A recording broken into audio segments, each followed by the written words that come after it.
bapaknya. Mohon gitu maaf, loh. saya balikin lagi. Oh, iya, iya, iya. Sepertinya kita tidak perlu lagi membahas tentang anak tersebut. Karena memang anak itu masih di bawah umur. Dan kita bahas permasalahan yang Di luar lain. dari anak deh. Iya, ini permasalahan yang perhiasan, apa Di gitu. luar dari anak apa nih? Jadi sempet kan aku kayak di rumah karena kasus udah ruwet gitu kan. Jadi sempet ya kayak tidak diperlakukan dengan baik.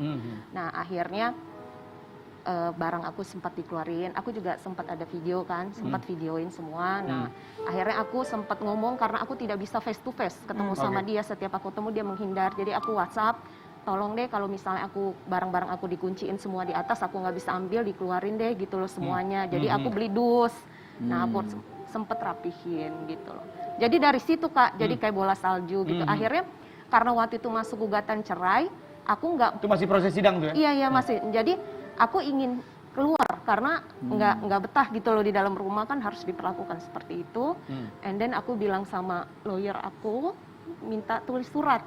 Jadi karena itu kasus sudah masuk perceraian, aku nggak mau nanti ditambah-tambah lagi aku keluar dari rumah kayak kabur gitu loh. Jadi akhirnya lawyer aku suruh pernyataan minta izin dari dia untuk aku keluar rumah.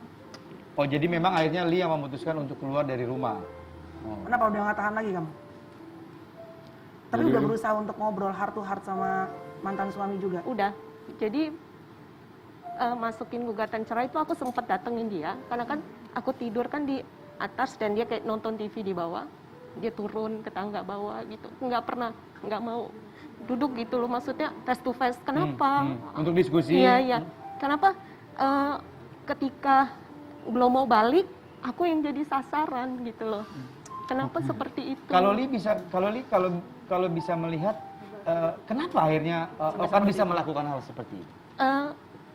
Karena anaknya, jadi gini, dari awal itu aku suruh mendoktrin bahwa untuk tidak ke sana. Jadi itu tidak aku lakukan. Jadi selama pernikahan itu tidak aku lakukan sama sekali, hingga dia membenci aku. Itu pun dia sudah utarakan beberapa kali sih. Kenapa aku nggak ngikutin omongan dia gitu loh. Kenapa aku nggak mengikuti omongan dia?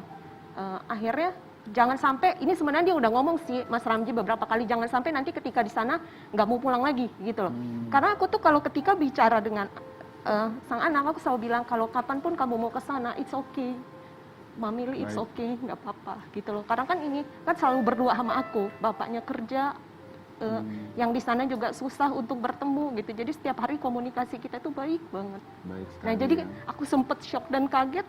Kenapa? Gara-gara itu citra dia kan selama ini kan si anak kan sama dia. Jadi kayak aku kayak ditusuk gitu loh Kak.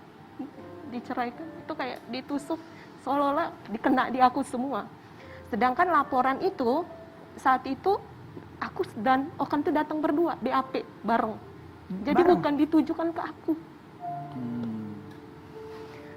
Karena sang ibu mungkin pengen bisa bagi waktu, meminta bagi waktu. Dan ketika kita masih bareng, dengan itikat baik kita masih datang ke tempat sang ibu berdua. And then sang ibu masih sempat bilang sama aku ingat banget posisinya di sini dan di sini, Li maaf sama aku melaporkan kalian. Sempat bilang seperti itu dan sang ibu bilang, si J takut sekali sama bapaknya. Dan tiba-tiba kita berusaha bawa pulang, si ibu belum kasih. Dan aku berpikir ya udah momen kesempatan sang ibu bisa bersama anaknya kan karena selama ini susah ketemu. Dan itu pun akhirnya aku dimasukkan gugatan cerai itu aku benar-benar shock dan kaget banget gitu.